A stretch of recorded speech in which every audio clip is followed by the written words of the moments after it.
Good morning. Thank you all for being here. Especially thank you to our veterans and the supporters of this bill, the monumental bill that will likely change many lives, not just in Texas, but throughout the entire country. I also want to give a special thanks to the press for making the trip down from the third floor. We're here today to announce HB 1802, which will produce the first of its kind study on the safety and efficacy of psychedelics in treating veteran-resistant PTSD. We've watched and learned as states across the country and nations around the world studying these compounds and finding the medical applications for them. It's time for Texas to join the fight. With a mental health epidemic growing in every segment of American society, it's clear that our current solutions are not succeeding. New approaches are desperately needed for all people suffering from stress and trauma-related mental conditions, but especially our veterans. We must pursue every possible treatment for these conditions. This study will be crucial in identifying the potential therapeutic benefits of psychedelic medicine and will launch a landmark study for the treatment of veteran PTSD. Joining us today are a number of guests. The first is a distinguished and prolific public servant, but also one of our most cherished veterans, U.S. Air Force Captain Rick Perry.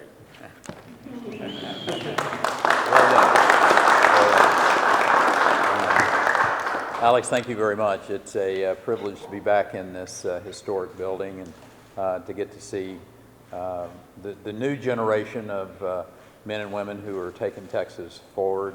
And Alex, I just want to say to you, thank you for your public service, the life that you have chosen to live, the sacrifice that goes along with that, to each of the members of the legislature who are here. And hopefully they all will see the benefit of this legislation, will understand the power that being in the Texas legislature can have relative to an individual's life.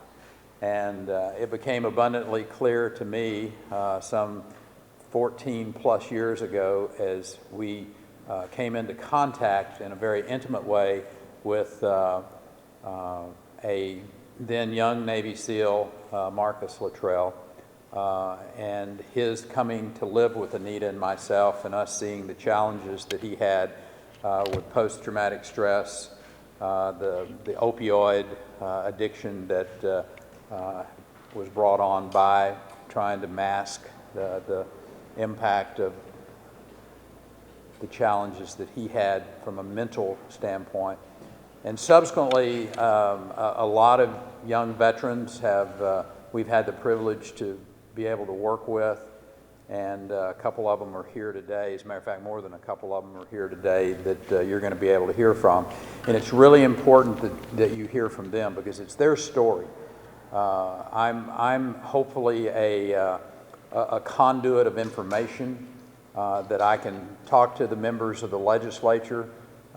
I'm a great example of a fairly conservative elected official who is against drugs in any form or fashion. In 2013, I had a mother come in and visit with me about the medical use of marijuana. I was against that. But she came in and she showed me where her young son could be cured from a standpoint, from my perspective, maybe that's the wrong word, but could get over these epileptic seizures by the use of this compound that was overseen medically, appropriately dosed. And that's what we're talking about here with this compound of psilocybin in a clinical trial environment with the right medical oversight, the right diagnosis, the right dosing, the right working them through this experience, and then the right follow-up, the proper follow-up. These compounds are different than no other compound that we would have in our arsenal, if you will. Used properly, it can save lives. And I told Alex that if nothing else, the idea that you've come to public service and that you have saved a life, what a powerful moment in time to realize that you, in your public service, you might have never thought about that's what public service is about. But all of these individuals standing behind me, either directly or indirectly, have had that opportunity and that potential. And you're going to hear from some extraordinary individuals, from a Medal of Honor recipient. You're going to hear from a Navy SEAL who has gone through much in his life. Jake Elsey standing in this group as well. Jake deployed with Marcus and Morgan in 2006 into Iraq. He serves with the members of the legislature. He's a resource that I hope that every member will take aside and hear from him about what being outside the wire is really like, what putting your life on the line is really like, the impact that it has on individuals. It's important to have those who have had that experience in this building today talking to our colleagues about why House Bill 1802 is so important. And it's not just about our veterans, I will say as I wrap up here. The potential science that is going to come out of this, I will suggest to you, is going to have an effect across our populations. Whether it's a young lady who plays soccer, who's been concussed multiple times, Eddie. Whether it's a individual who has been sexually assaulted and the post-traumatic stress that occurs to that individual. The idea that we have in our hands a way to positively affect their future is a powerful thing. And I hope the members of the legislature take this opportunity, they go forward with it, and we very loudly and proudly, if you will, share with the rest of the world what Texas is doing for its veterans. Thank you, Mr. Chairman. Thank you, Governor, former Secretary Perry. Those impactful words show how deep both the problem are and the solutions can be. And when the governor speaks about people dedicating their lives to help others save their own lives, it gives me great joy and honor to introduce the next pair of folks. Amber and Marcus Capone run an organization that is dedicated to saving the lives of our veterans. They would please join me. Amber, Marcus. Thank you. This is my first press conference, so I have prepared remarks. Hi, my name is Amber Capone. I'm the wife of Marcus Capone. I've been by his side for 24 years, and none of those years were more excruciating than those immediately following his service, when I thought for sure I was going to lose him. We never saw 9/11 coming, nor his 13 years of sustained combat. We certainly never saw the war after the war and the fight to save Marcus and our family. We were very good soldiers for a very long time, thoroughly exhausting all conventional options of healing offered to us by military medicine, the VA, and Western health care. Except in the years following Marcus's service, nothing was working and time was running out. Completely out of options and with practically no hope left, I took matters into my own hands. In 2017, I arranged for Marcus to leave the United States as a last-ditch effort to save him. I arranged for him to take part in a treatment involving plant medicine, also commonly referred to as psychedelic therapy. This intervention undoubtedly saved his life. Immediately, Marcus knew we had to pay this lifeline forward to other veterans in need, which began our initial grassroots effort in January of 2018. What began with our friends became their friends, and their friends' friends, and friends of theirs. By 2019, we realized that we had a crisis of epic proportion on our hands, and also an opportunity and the responsibility to continue helping fellow veterans, but with a larger goal of changing veteran health care in the United States. We formed our organization VETS, which stands for Veterans Exploring Treatment Solutions. To date, VETS has provided funding for upwards of 350 special operations veterans who have had to leave the United States to seek the healing that they need and absolutely deserve. As word of this spreads, our waitlist continues to explode, with veterans and their families practically begging for help. We can no longer carry this responsibility alone. Our veterans deserve access to the most meaningful healthcare interventions available. House Bill 1802 is a critical first step in delivering this care.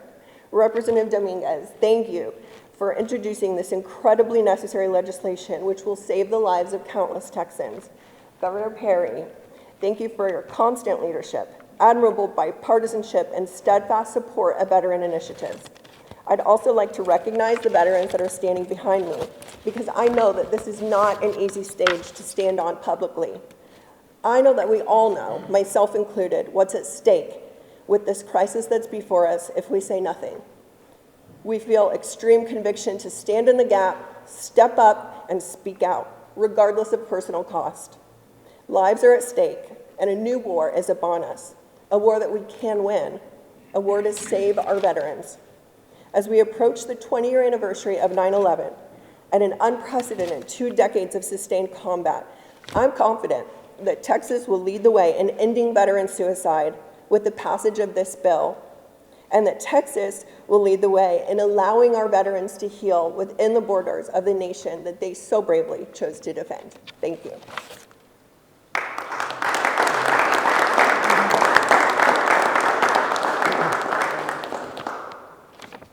Amber, thank you. I don't know how I'm supposed to go after that. I'll try to be about a minute and a half. I think I have this down. Hi, I'm Marcus Capone. I served 13 years in special operations as a U.S. Navy SEAL, many combat deployments to Iraq and Afghanistan. I'm proud to have served this nation, and there's nothing I'd change about my time in service. What does need to change, however, is access to effective, life-saving treatments for addressing the invisible wounds that so many of our nation's veterans are facing today. Having tried every available option offered to me, to include multiple antidepressants, brain treatment centers, 5 in total, and a host of other treatment modalities, I can say unequivocally that psychedelic-assisted therapy changed my life forever. And a side note, in 4 weeks, I graduate with my MBA from USC Marshall School of Business. Nothing against UT folks that are here. Fight on.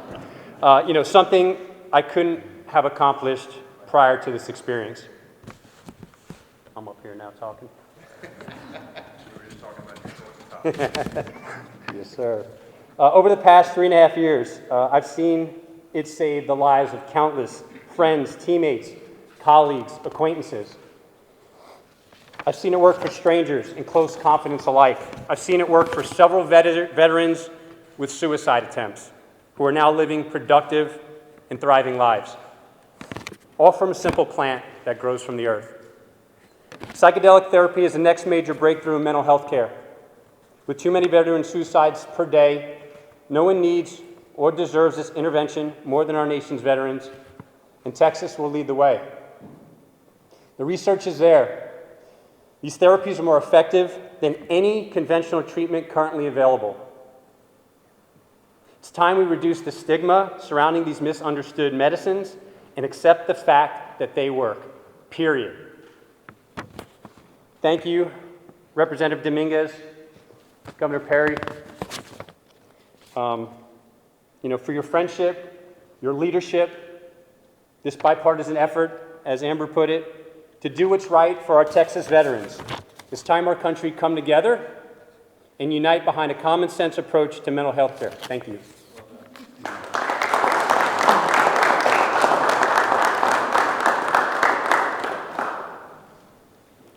I want to introduce some of the distinguished veterans that are here.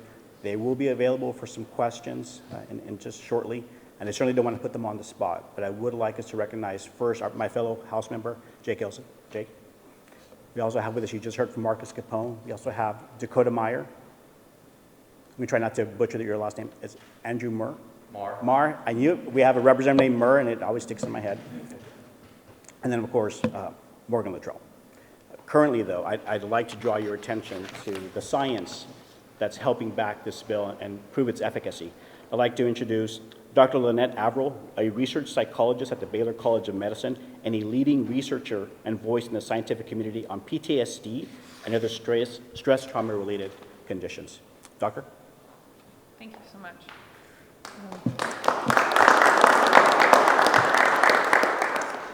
Good morning, everyone. It is really an honor and a privilege to be here today and to share the floor with such a remarkable group of individuals, both those who are wanting to push this forward from a very political agenda, as well as those who are wanting to push this forward from very much a life-saving agenda. And I think the fact that these are one and the same is a really remarkable thing. I do stand here today as a research psychologist, as a faculty member, and also as the daughter of a Marine Corps veteran who died by suicide over 30 years ago.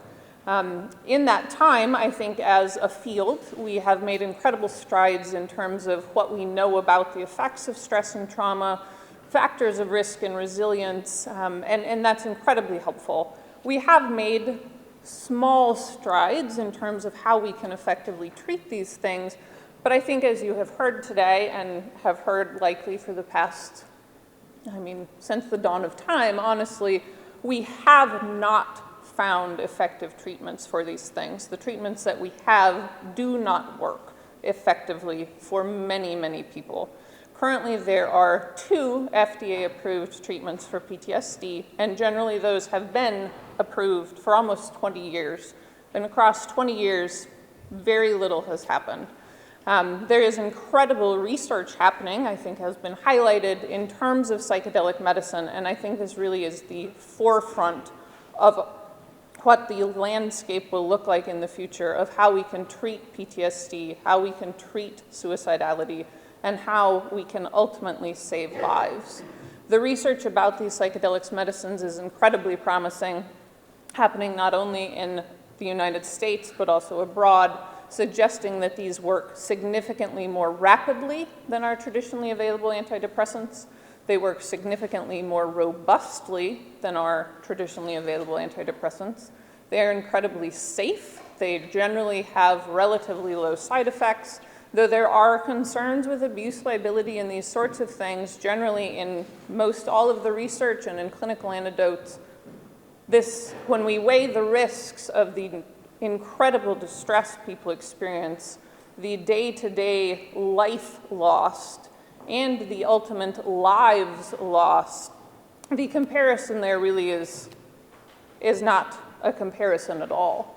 The potential here, the potential to not only save lives, but through safe administration of these psychedelic medicines, with appropriately trained medical teams, as has been highlighted, with appropriate dosing, with appropriate safety precautions in place, with people who are trained to work people through what this experience is, and really get at the deep underlying concerns in PTSD and suicidality, we will not only be saving lives, but ultimately helping people to build a firm foundation to have lives that they truly want to live.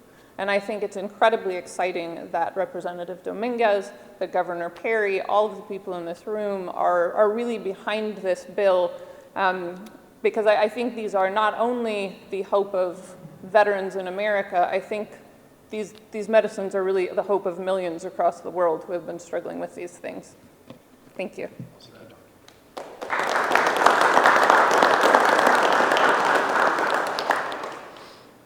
Texans, nationwide, we lose 20 veterans per day. And that number is 20 too many. You've heard from Amber and Marcus Capone. Their organization raises money to take veterans in dire need to another country to receive the treatment necessary to keep them alive and to make them, again, fruitful and productive members of our society. Our country owes them a debt. We dishonor them by having them leave our country yet again to find treatment. We need to stop this, and Texas will lead the way. Thank you so much for your time, your attention to this matter.